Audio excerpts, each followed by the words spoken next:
Okay, so hello everybody. So I just really want to quickly hop online and share my personal experience with Zimeye, with Simba Chikanza.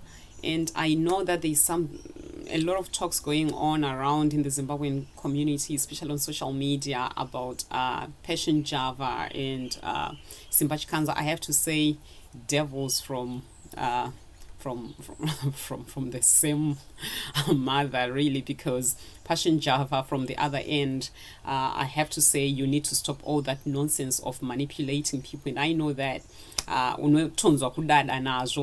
you manipulate people and scam people in the name of you are a prophet. You need to stop that. That's the kind of stuff we are trying to say to Zimbabweans. Stop this idolatry, stop this false prophesying and this paparizing the papas and all the nonsense. Everyone now think if they can't make money the normal way by working hard and everything, they can just use people, use the gospel to go around there pretending to be the anointed used ones and faking miracles and stuff like that. So that's my take on Passion Java. You just need to stop it, and one day Jichakubata, God is going to create a specific hell for people like you.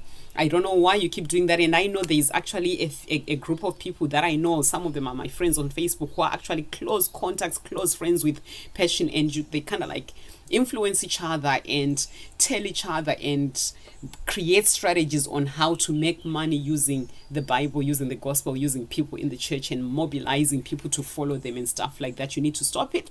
And that's why I keep bringing up this idea of saying stop addressing people as apostle, prophet, and and all that kind of stuff, pastor, even for people that don't even deserve it. Let's get to know them by their fruit. So Passion Java, I have no pity for whatever is going on with you right now. You need to repent, my friend. Then moving on to Simba Chikanza, I'm gonna talk about it. I'm not going to discuss the issues between them. I have no idea what's going on and I don't care. The only thing that I understand is there are people who are crying out there who've been victims of abuse by Simba Chikanza or by Zimeye in general. He owns it, so it's one and the same thing. So I have been a part of that program. You all know my story of how I ended up speaking up and sharing my story during the gender-based violence campaigns that Zimeye was doing. I actually got approached and I thought, oh, this sounds really genuine. So what I'm going to do now is I'm just going to share and read out the messages that I sent to Simba, and the dates are actually here. I'm gonna blog about this and I'll attach this as a blog so that the copyright is still on me and people are not going to change anything. I don't want it to be my word against anybody's word. It's me. I speak up about my own issues. So this is me actually speaking out about something that I should have done in December when this happened. So these guys, they approached me beginning of December. My story had been known was I started sharing it in some platforms and just really telling people to be aware of family abuse and to speak up, because I was going through the process with the police and the courts and everything. And if there's anything to take from this, I'm also encouraging all people, whether it's physical abuse, sexual abuse, professional abuse, and what we experienced here is actually a person that we thought was protecting and helping us, helping me, he started abusing us behind the scenes. And now you listen to this, and this was my message to Simba when I just had enough. And then the second message that I'll read out to you guys is a message that I actually sent to the other 6 team members that I was working with, and we will do these interviews together. I'm just trying to think if it's better for me to read the one that I sent to the team member. But anyway, this is how it happened. I sent the message to Simba first on the 8th of December, just to try and reach out to him and give him a little bit of positive criticism, really, to tell him this is how we're feeling and this is what everyone is thinking, and we are discussing it. We are discussing you behind the scenes, dude. Can you try and listen? So anyway, so that I don't waste time and I don't want this video to be too long, I'm gonna read this out to you guys. Right. So I sent this message to Simba Chikanza, Zimeye CEO, or whatever he calls himself, on the 8th of December at 11. I'll quote the time as well because it's important. 11:08 p.m. New Zealand time. And this is what the message said. Hi Simba, I thought I would take this opportunity before our next live session to speak up or speak out. Just remember, we had started doing these live sessions, the interviews about me and my other friend Broch, who is based in the UK. We started doing that on the 1st when these guys started doing the gender-based violence campaign. So hi Simba, I thought I'd take this opportunity before our next live session to speak up or speak out. There's a number of things that people don't need to put up with. Speaking mainly for myself, and I know that if we all wanted to be honest people, we would tell you, Kuti, you are very controlling and what I would call some form of abuse of power. It's very hypocritical of us to go on air raising awareness of gender-based violence while clearly we are experiencing it behind the scenes. Please bear with me. My camera is up there and I can't keep looking at the camera, so I'm just reading from my computer here. I do not like the way you interact with all of us, or maybe it's just me. You order us around in your own terms like little kids. My first interview with Chief, who is Tawanda Jokora, was very liberating. That became my main gateway to the healing that I'm experiencing today. Thank you for the opportunity. You got so excited about the way I freely spoke up and sent me a friend request, which I genuinely accepted. You rang me straight after the interview. You spoke to me just like any brother would do for a long time, hours and hours. I appreciate that too. You asked me to send photos so you could create a profile. You wanted to do YouTube videos, etc. You also asked if I was willing to do more interviews and possibly answer questions, viewers' questions while doing interviews. On lives with Zimeye, and you even mentioned the possibility of drawing something so we could enter into an agreement of some sort. You even made some calls to me while on live reporting asking me to join you live, but then what followed, and the reason I mentioned that was because it was an awkward moment where out of the blue he just rang me and it was really late here in New Zealand and he knew it, which was quite awkward. Number 2, those were exciting chats. We spoke about religion, politics, violence, work, children, just in general until the day we talked about Trump. I love Trump, although not very obsessed with him. And you hate Trump so much you would rather vote for ED versus Trump. I respected your views, but you got really upset. Straight after that, you stopped responding to any direct questions that I had just because we had different views. I felt really bad, and I shouldn't have, because of the way you spoke to me. I began to apologize. Now I'm asking myself, what the heck was I apologizing for? What the heck was I saying sorry for? These were my texts to you regarding Donald Trump. It's okay to have different opinions, Simba, over things. What I hate with everything I am is the evil that is happening in Zimbabwe. I would encourage us all to just let Trump rule America with Americans, whilst you and I and the rest of Zimbos focus on Zimbabwe. Can you do that for me, Simba? For KC. Musati took it just because of America's choices. There is a reason for the seasons they are going through in America. The answer to every nation's issues is unity. And this was during the impeachment of Trump. I was so pro-Trump at that time, and I still am. Right now, you are resenting me because already you found, I'm pro-Trump. It's okay, Simba.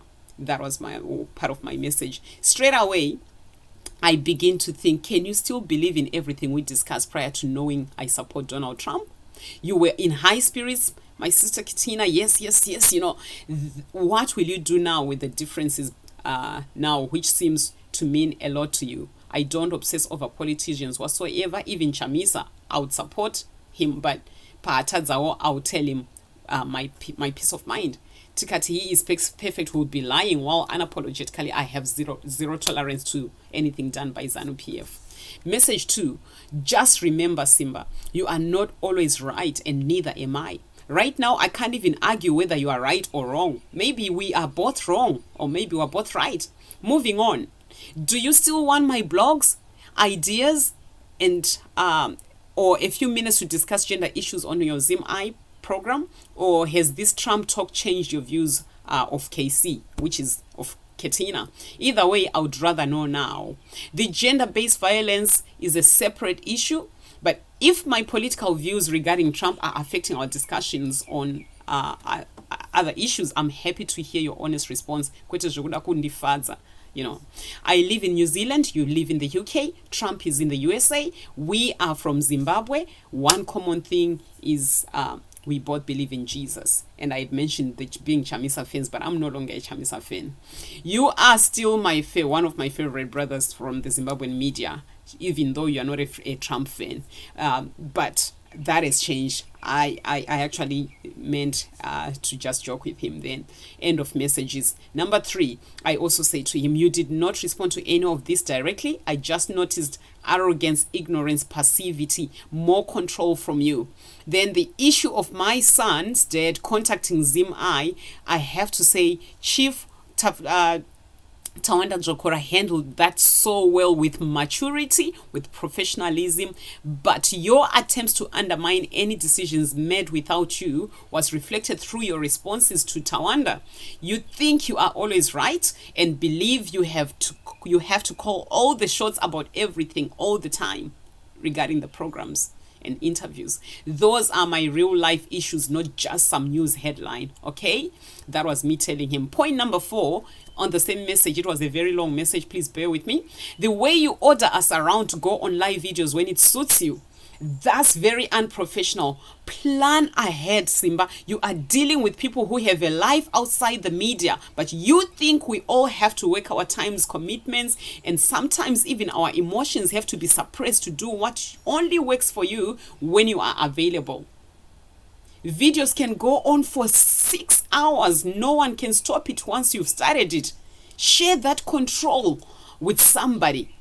It's really awkward, Simba. That was me. Number 5, interrupting the live interviews. Just some power play or what? Some things can wait until we are off air. All you think about is yourself. Really unnecessary interruptions.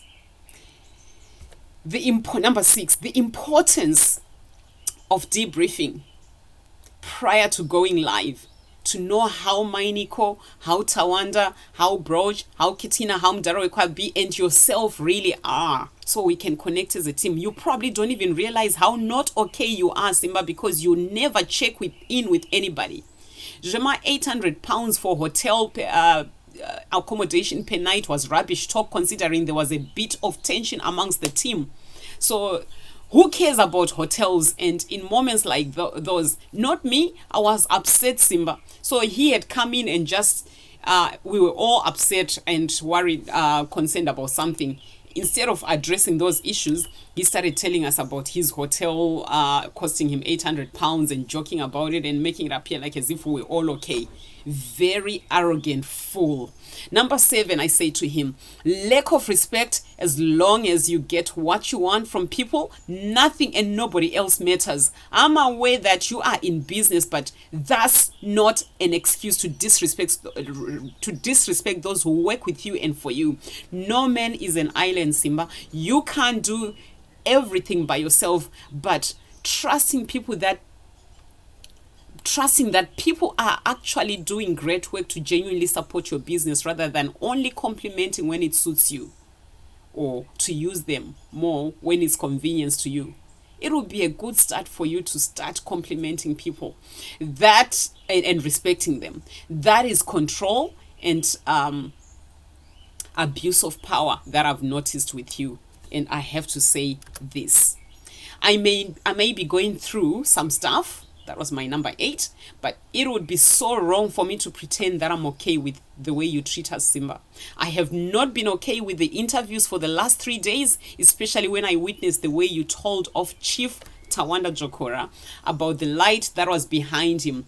We are not your kids, Simba. To me, it sounded like and look like you were undermining them. And I believe you were undermining Tawanda Jokora.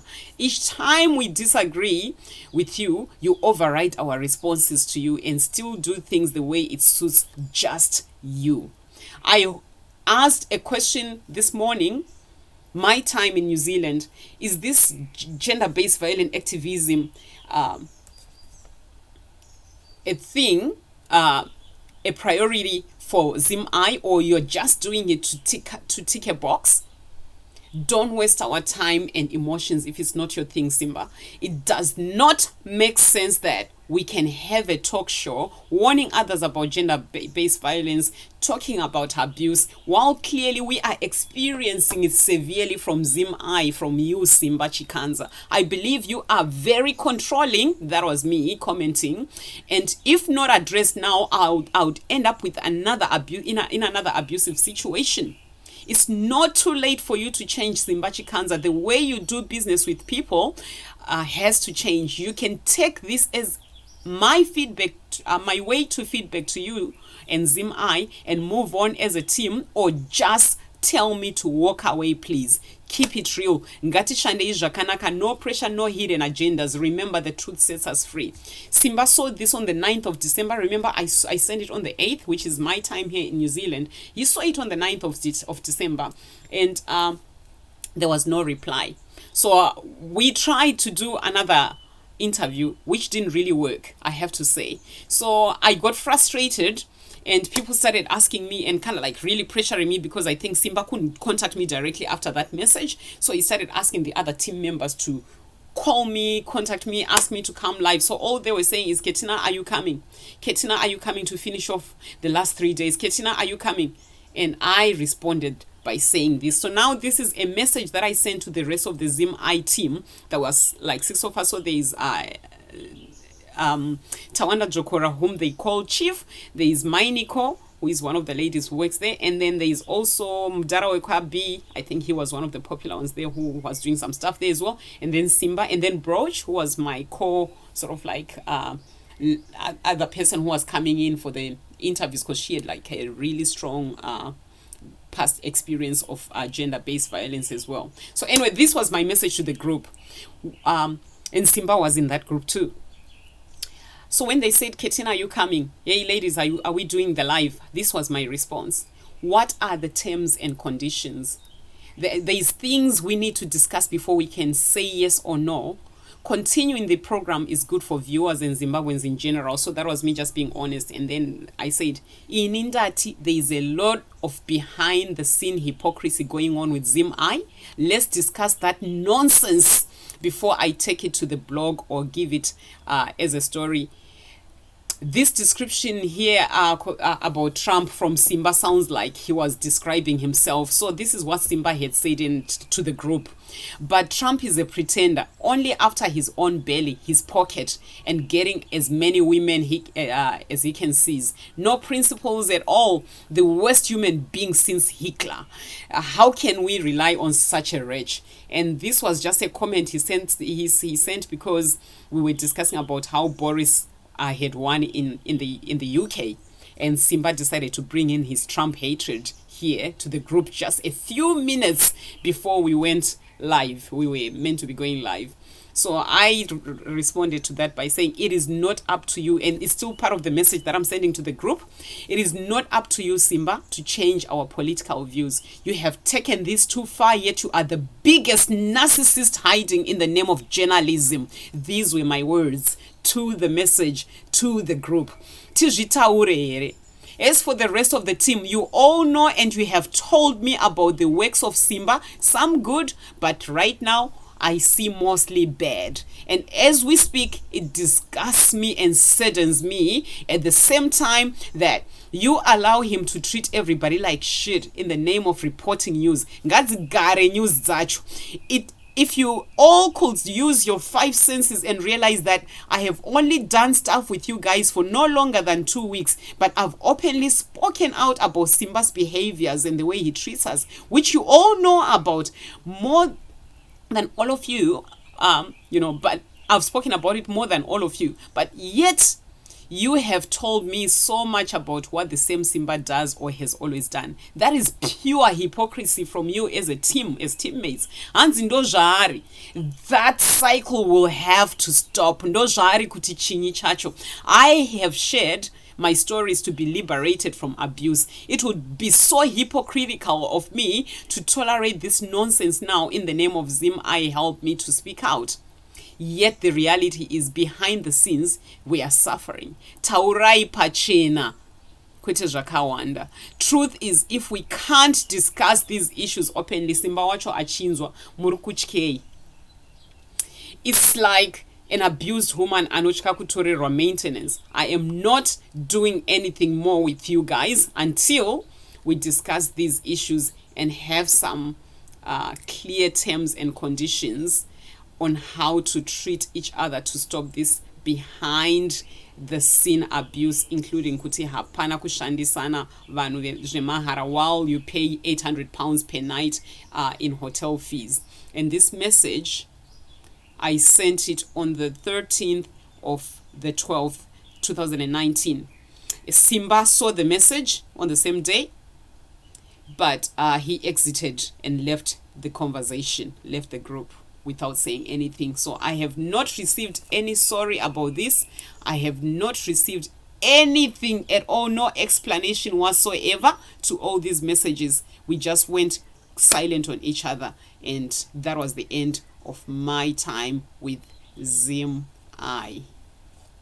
Thank you all so much.